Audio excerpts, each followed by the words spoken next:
Thank you, Dan, for that excellent presentation, and thank you to Hanley and the Gudorf Chair. I'm really grateful for the leadership of Dayton through both the Hanley Institute and the Gudorf Chair in convening these conversations. And I'm very grateful for the chance it's given for us as colleagues and friends and co-workers in the vineyard of this environmental ministry to be together and to further discuss how we can shape and share this message.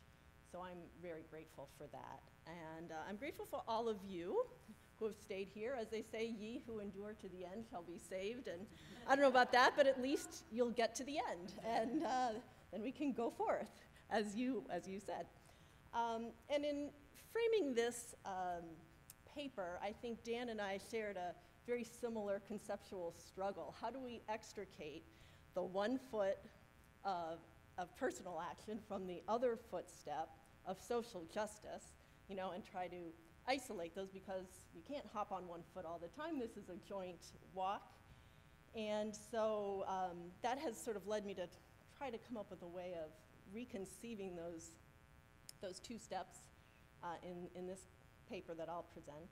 And also, this is something for us to think about, an editorial decision. I've kind of made a rhetorical choice to really use a invitational language in this. We're speaking to undergraduates. We want to echo that invitation, so you'll perceive that. So I begin with some of the questions that Dan left us with. So I recycled 1 plastic bottle. That's not going to make any difference. So I changed my light bulbs. I have 5 CFL light bulbs. How is that going to reduce the greenhouse gas emissions of this country? So for anyone who has ever thought this, they're very good questions. In fact, they are essential questions for living ethically today, and we are right and wrong to think that these actions are meaningless. Recycling 1 bottle won't end the problem, but it's essential to do these things because for most of us, it feels better not to trash the planet, but also because doing something small on the personal scale makes it easier to commit to the larger systemic actions that will really make a difference. This is the training of virtues and habits. And in fact, these larger systemic actions are not just solutions to a problem, but they are an expression of love, of social love. And in Laudato Si, Pope Francis sets forth a detailed definition of social love. He states, "Love for society and commitment to the common good are outstanding expressions of a charity which affects not only relationships between individuals, but also macro relationships, social, economic, and political ones. And social love is the key to authentic development." So we could also call this social love collective action for social change. It's key to Catholic social thought, and it's inseparable from our relationship with God and with ourselves.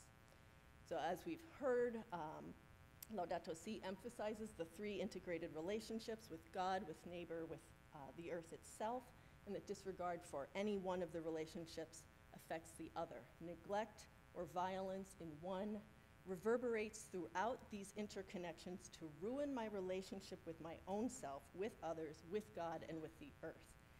As Dan Castillo lifted up, this encyclical calls to memory the story of Cain and Abel, and bear witness to the conviction which we today share that everything is connected, and that genuine care for our own lives and our relationship with nature is inseparable from fraternity, justice, and faithfulness to others. So given that these interconnections are intensified in a globalized world, where social, ecological, political, and chemical linkages are increasingly evident, justice and faithfulness must act on a global stage. Ethics expands beyond how one treats the local neighbor we can see to how our actions ripple throughout these macro relationships, social, economic, and political. So therefore today, a key locus of ethical action is energy, and that is the case study I will use in this presentation.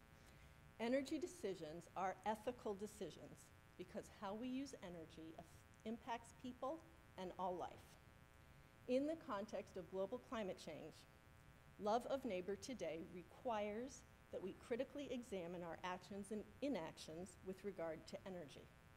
And the analysis of energy as a factor in solidarity and integral ecology expresses this cumulative message of Catholic social teaching representing a third wave of Catholic social teaching. If significant large-scale solutions to climate change require systemic change, meaning acting together to make our society's political, economic, and social structures work positively for the good of all, we have to correct the ways they function by default in perhaps unintended but negative ways. These are necessary, effective, and spiritually satisfying examples of social love, actions that are neither optional nor secondary. So considering the impacts of energy decisions, Laudato Si states directly that the problem is aggravated by a model of development based on the intensive use of fossil fuels, which is at the heart of the worldwide energy system. Therefore, technology based on fossil fuels needs to be progressively replaced without delay. And I think it's important to mention that this is not a cause for guilt. Nobody intended fossil fuels to destroy the earth. They were a salvation for women burdened by manual labor. They lifted standards of living. They increased health. They revolutionized so many things. No one intended this to be a disaster, but now we know. And so it's foolish at best and ecocidal at worst to fail to correct the course that we're on and ignore the scientific consensus. So we need an energy revolution to meet the goal of keeping the global temperature below 2 degrees Celsius, or even 1.5 degrees Celsius, the more ambitious target included in the Paris Accord and affirmed by a global document signed by the world's global bishops. And to have a reasonable chance of not exceeding that warming, the current fossil fuel-based energy sector has to fundamentally change to reach decarbonization by 2050. By one calculation, to do so, 42% of renewable energy is needed by 2030, with an increasingly accelerated expansion of renewable energy from 2030 to 2050. And we have Bob to correct my calculations. These are from CAFOD and the World Wildlife Foundation. So how do we make this happen?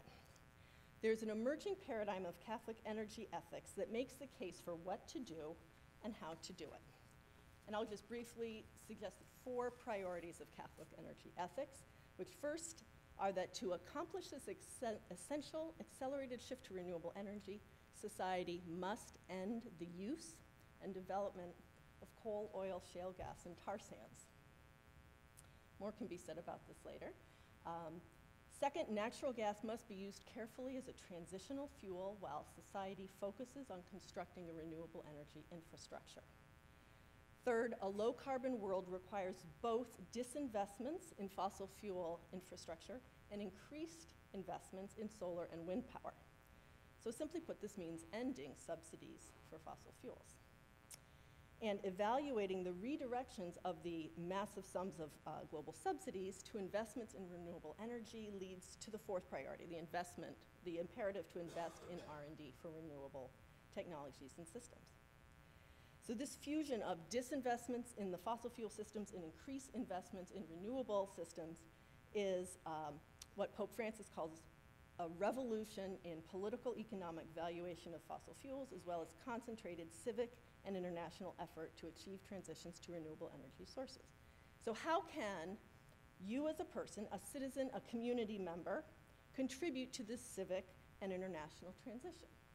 So first we have to think in terms of personal action to effect the large-scale systemic change, and how we can act with others to change our communities and larger social structures. There is enormous power in leveraging our actions within a group. Significantly, there is also the power of moral support and group motivation within groups, and I'll say a little more about that later. So my next subheading is money talks and you get what you pay for. Accomplishing this transition largely occurs through shifting our investments. A very effective tactic for change is to vote with your dollar. But the dollar we actually take out of our wallets and consciously hand over is just the tip of the iceberg of costs we are paying, knowingly, unknowingly, and often indirectly. So clarity about costs and systems thus becomes a requirement of social ethics. So in a very real sense, the impacts of our energy decisions are pre-selected by our cost decisions. our personal decisions exist within these macro relationships, social, economic, and political, that make some of these costs visible and others invisible. Now, why is this issue so important? It's been discussed how the ways that climate change is a reality already impacting so many, chiefly the vulnerable, the poor, those in the global south, minority communities. Much more can be said here, and I will skip ahead. But just noting that there are 4 billion people in developing nations who lack energy access, resort to burning biomass. India contains 13 of the world's 20 most polluted cities, and in the global south, indoor smoke thus kills 500,000 women and children yearly. These are enormous costs. So this comes to the question of ecological debt. Because energy poverty is greatest in developing nations who have the least ability to fund solutions, and the greatest responsibility for historical emissions lies with people living in super developed nations who have benefited economically from fossil fuel use, there is an intersection of needs, rights, and responsibilities that Pope Francis calls ecological debt. And in paragraph 52, he says, to pay this debt, the developed nations ought to help pay it by significantly limiting their consumption of non-renewable energy and by assisting poorer countries to support policies and programs of sustainable development. The Pontifical Academy for Justice and Peace amplifies this point, stating that the necessary shift to renewable energy should be accomplished precisely through the obligation of superdeveloped nations. Energy should, quote, primarily solve the shortages of the most vulnerable and poorest populations, and only subsequently ensure greater consumption for those who already have plenty of energy. This is a Vatican text called Energy, Justice, and Peace. It goes on to say, advanced countries have the moral duty of developing the use of the most complex and capital-intensive energy technologies in order to allow poor countries to feed their development, resorting to simpler and less expensive technologies. So what this is saying is that wealthy nations should stop using simpler and less expensive energy technologies, fossil fuels, and start buying, developing, and sharing renewable energy technologies. So, to enable developing nations to develop out of poverty and to do so with clean energy is the summons of Laudato Si, paragraph 52, and it is a summons that the world can heed. Energy is the necessary revolution for the present generation, says the article that emerged from the task force I convened on energy ethics. And not only is this revolution possible, its foundations are already present. We have the systems we need to accelerate their deployment. How do we accelerate their deployment? So here's the piece where I tried to struggle with the 2 feet and kind of came up with a new metaphor, which is a chain with 3 links. And these links are unpaying, rebuilding, and choosing. So accelerating this revolution is like pulling on the chain with each link of action connected to the one before. First, we must recognize the hidden costs of fossil fuel energy, for which we are paying knowingly or unknowingly, and unpay for it. This is cost clarity as the precursor of energy ethics. This means recognizing how society collectively supports dirty energy. Second, build the clean energy system. This means working collectively through practices, purchases, and policies to build clean energy alternatives. Working collectively to build clean energy alternatives is a link in the chain of action that connects cost clarity about dirty energy to advocacy that both dismantles the dirty system and builds a renewable energy system, and connects it all to the third link, the personal lifestyle conversion and personal actions that spring from social love. So to the nitty-gritty of dismantling the dirty energy system and unpaying for fossil fuel subsidies investments, we have to recognize that in 2011, direct subsidies for fossil fuel energy and fossil electricity totaled $480 billion. This is 6 times the total of subsidies to renewable energies. According to the most recent IMF report, post-tax subsidies, which incorporate the environmental damage of energy consumption and an ordinary consumption tax, are even higher. According to this report, global post-tax subsidies were $4.9 trillion in 2013, much higher than previous estimates, and are projected to reach $5.3 trillion in 2015. And I've heard comparisons of this to the global military budget and so on and so forth. So most of these energy subsidies arise from the failure to adequately charge for the cost of domestic environmental damage. And so reforming energy subsidies is in countries' own interests. Eliminating these subsidies raises government revenues, can reduce carbon emissions, reduce premature pollution deaths. And the problem is that these costs are politically entrenched, very difficult to remove. The tightly lodged subsidies for fossil fuel exploration and development in the US tax code is one example. And so advocating for these are not easy one-step actions. Yet perhaps we should not abandon traditional old-fashioned political advocacy in which personal letter writing may be a critical strategy. And what's the point of being Catholic if you can't believe in divine intervention? I mentioned to Vince that just yesterday as we were talking here, I received a letter back from my senator to whom I had written in November, feeling my responsibility to write a letter asking her to support the Paris Accord. So I get this letter back saying, I heard your message that you want a carbon price, and I'll bring that to the committee. She sits on the environmental committee. This is Senator Gillibrand.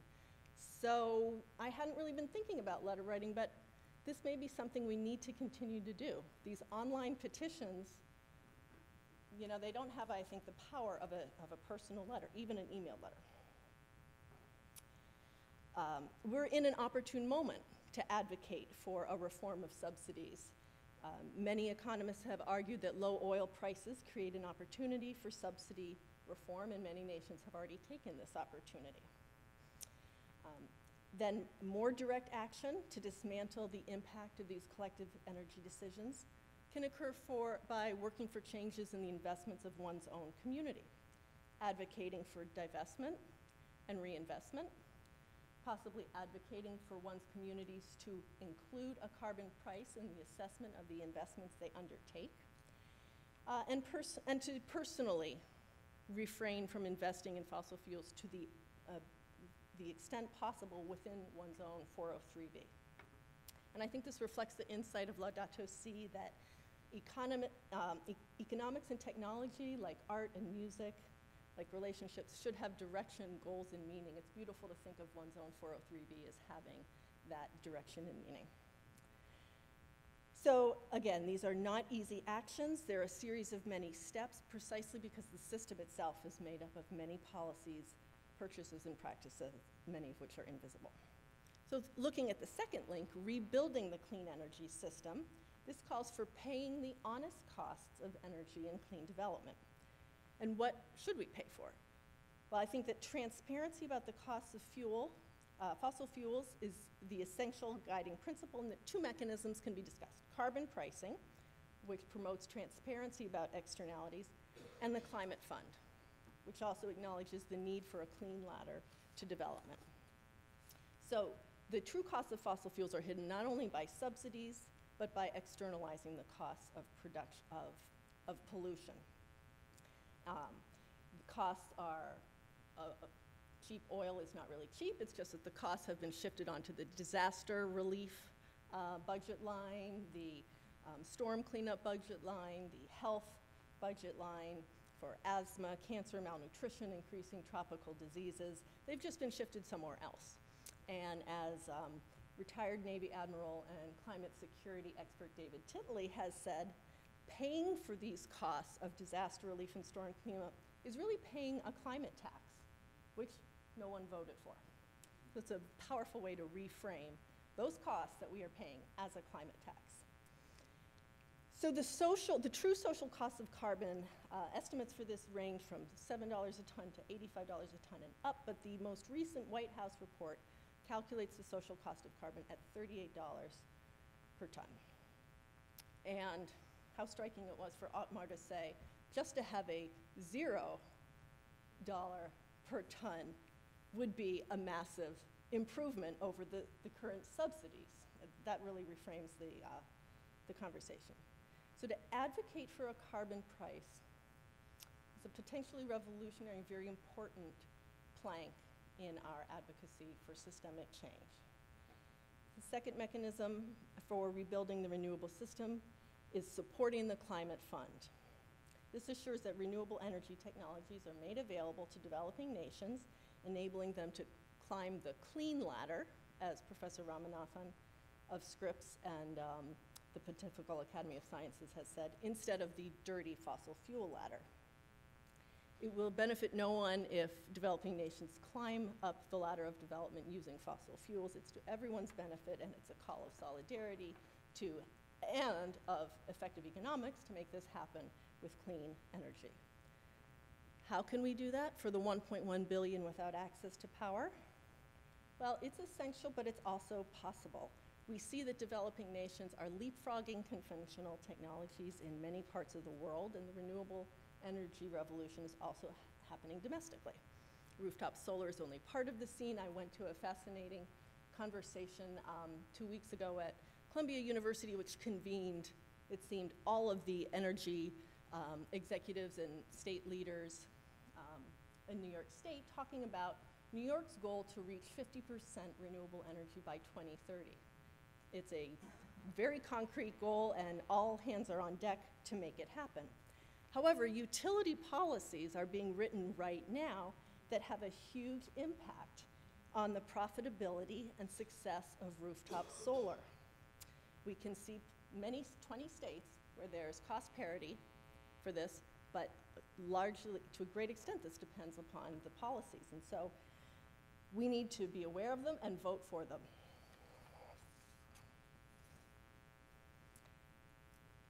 Speaking of having carbon renewable energy in one's own apartment, I think we can include in our invitation to young adults as they rent their first apartments, as they move into their first homes, choose renewable energy. It's an option on many utility bills. Choose efficient appliances.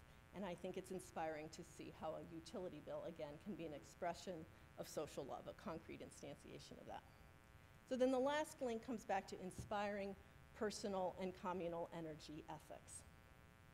And this gets us back to recycling that plastic bottle.